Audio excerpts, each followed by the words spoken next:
Future policing is going to be about agility and flexibility.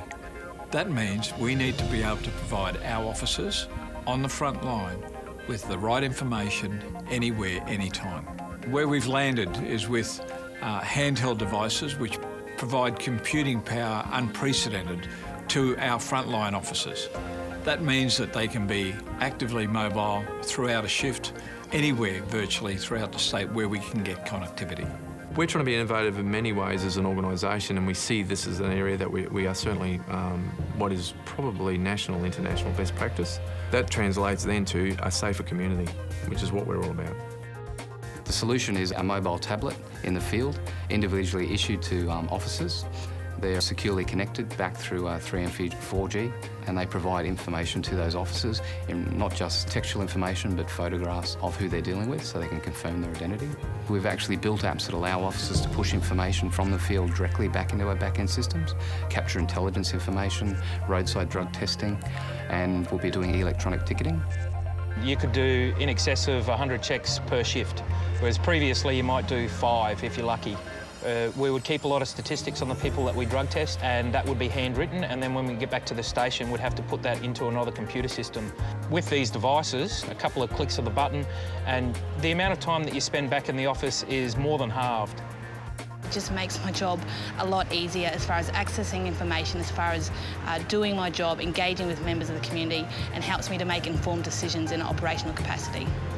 We're saving on average 30 minutes of administrative tasks per officer per shift. If you equate that out to the 2,800 odd users that we have today, that's a significant productivity saving.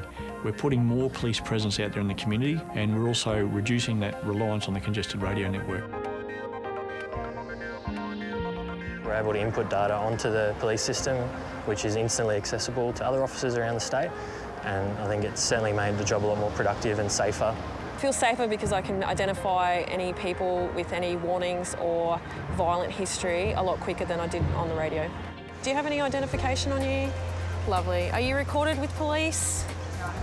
We've had to work very closely on the security model to ensure that each and every device is allocated to an officer, that it can be tracked, traced, remotely wiped and remotely located if we needed to do so. We worked with Telstra along those scenarios to do a series of assessments to make sure that the security standards are there. We currently have a fleet of around 2,850, and there is a strong desire by the QPS executive to increase that, so the majority of frontline officers will have a device in their hands.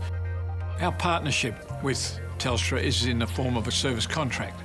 They provide the logistics in the delivery and the shipping of the devices to our people.